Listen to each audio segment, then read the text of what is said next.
Magandang araw po sa ating lahat. Welcome back po dito sa aking munting YouTube channel. For today's video guys, magbubukas po tayo ng isang Compass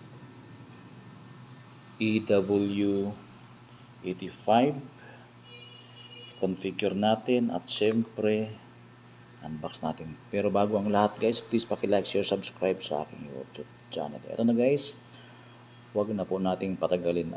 By the way guys, nabuksan ko na to guys dahil sa kinausap ko yung rider ng SPX na kung pwede buksan natin kasi merong ito UP yung karton na parang may tinamaan, kaya habang hindi pa ako nakapagbayad sa amount nito, tiningnan muna namin sa rider na naghatid nitong Compass na to.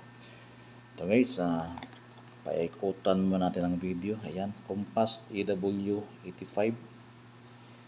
Mayroon siyang bilan.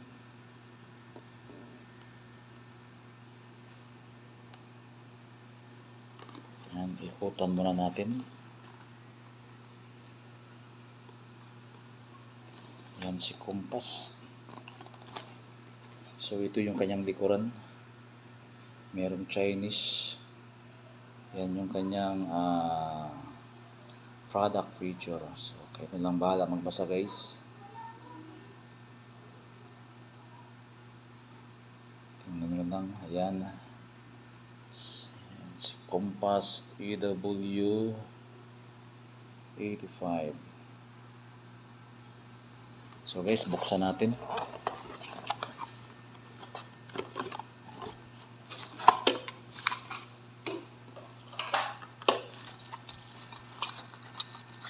Meron siyang tatlong antena guys. Ayan.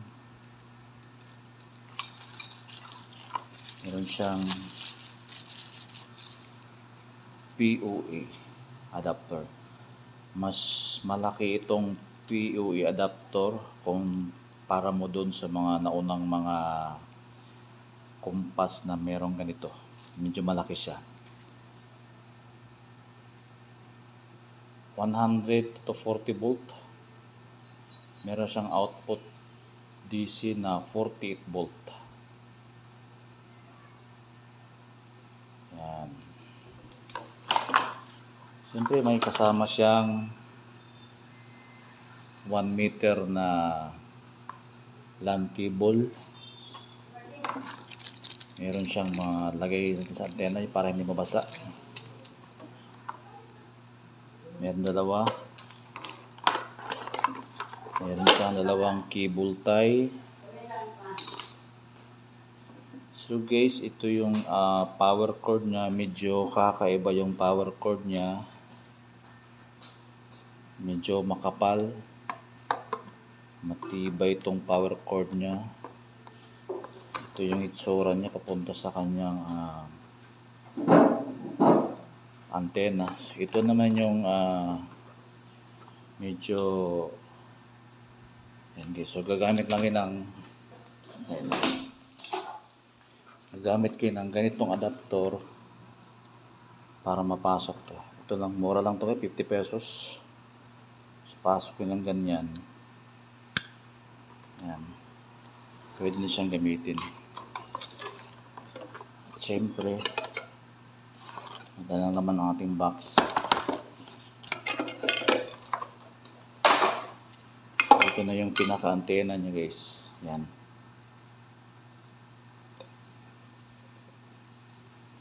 Nabuksan ko na ito guys. Ito yung LAN 1, LAN 2. Ito yung DC. Siguro 48 volt to. So meron siyang maliit na reset button.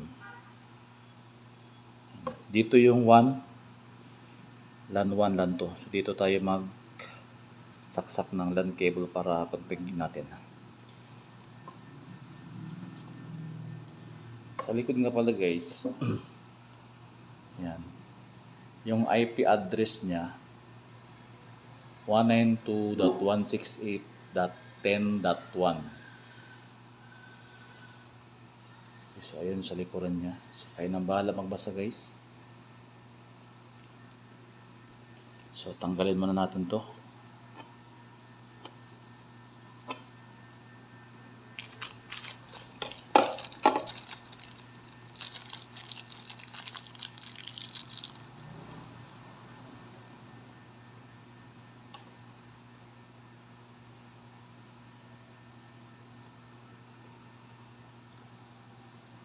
mahirap mag-vlog pag wala kang camera guys. Siyempre meron siyang tatlong antena. Lalagyan na natin to.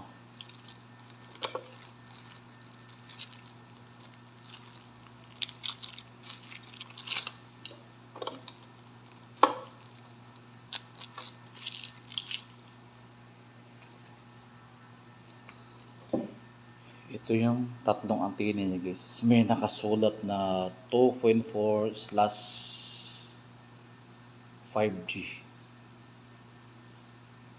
Hindi maklaro na. So, tatlo yung antena niya guys.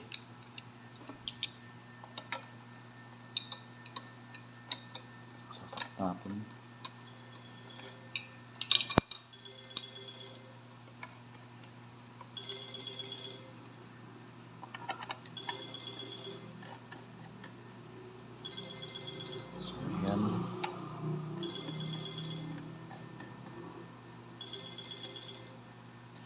So ganito yung itsura niya guys.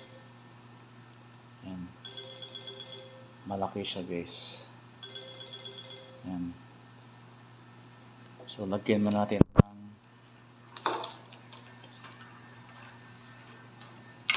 ito guys.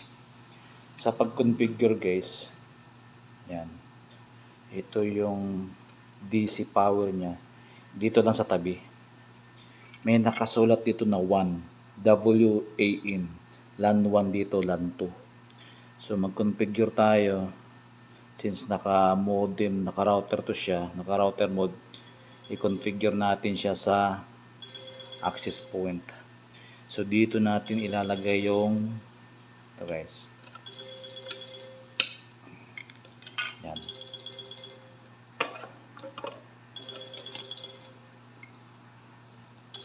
Ito naman yung dulo nito.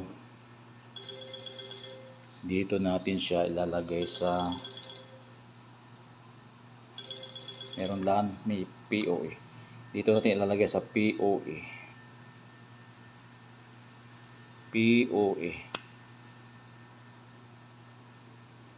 Siyempre, sasaksak. Ito na, gagamit natin itong power cord niya. Ito na. Yan. Saksak natin guys. Ito.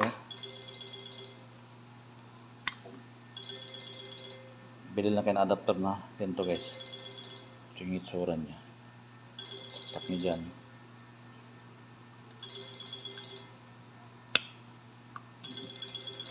So saksak natin guys. Subukan natin mag-configure.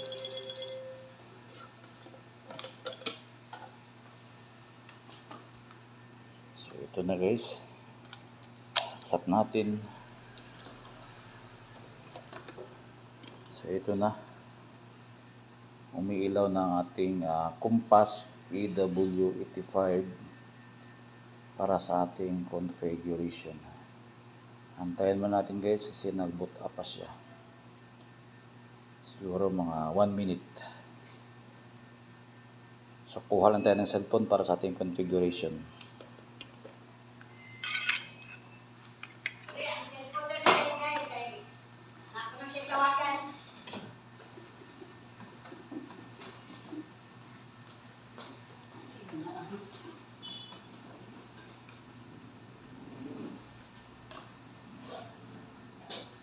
Kuha lang tayo ng cellphone guys.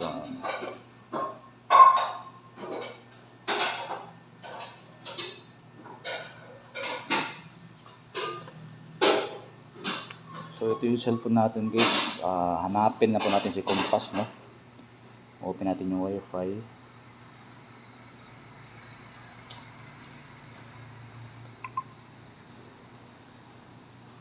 Dali lang, hanapin.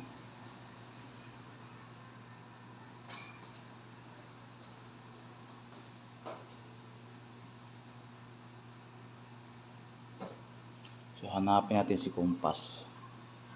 So ito na guys, meron nag-appear Compass 2G at saka 5G. So ito, kahit saan dito i-click natin tong 5G.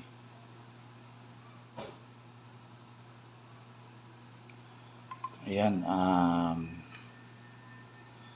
so nag-pop up sa cellphone natin. So, lagyan na tayo. Password. Yung password niya, maliit na admin.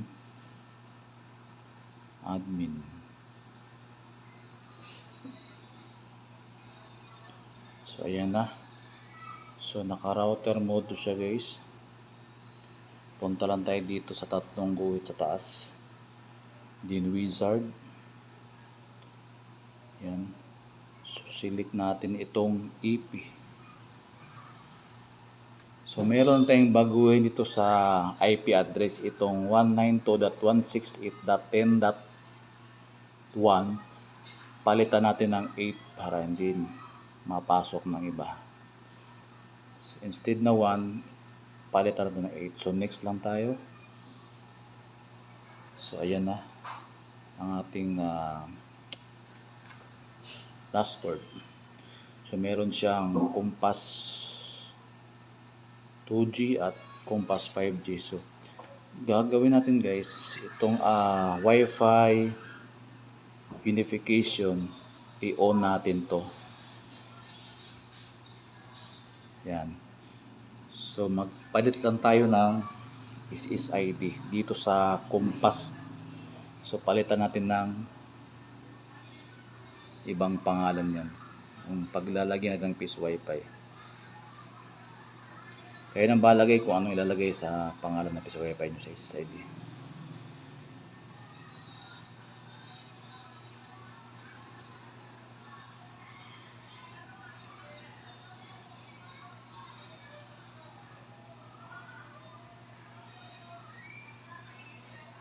Vendor.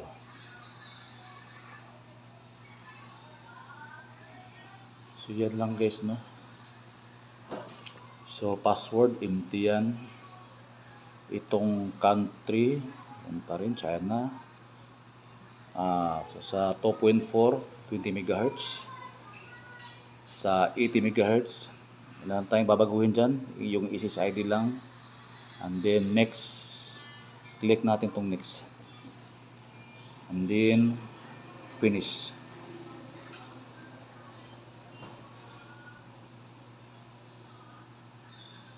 Antayin na po natin matapos ang ating ginagawang configuration.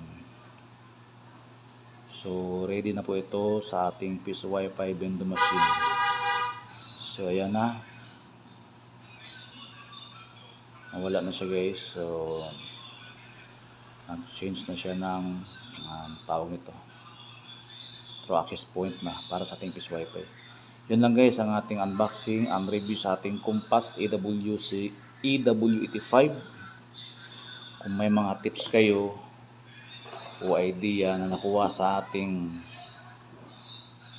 Compass EW85, paki-like, share, subscribe sa aking YouTube channel. Maraming salamat po. Ingat-ingat po tayong lahat. Almighty God bless you. Thank you.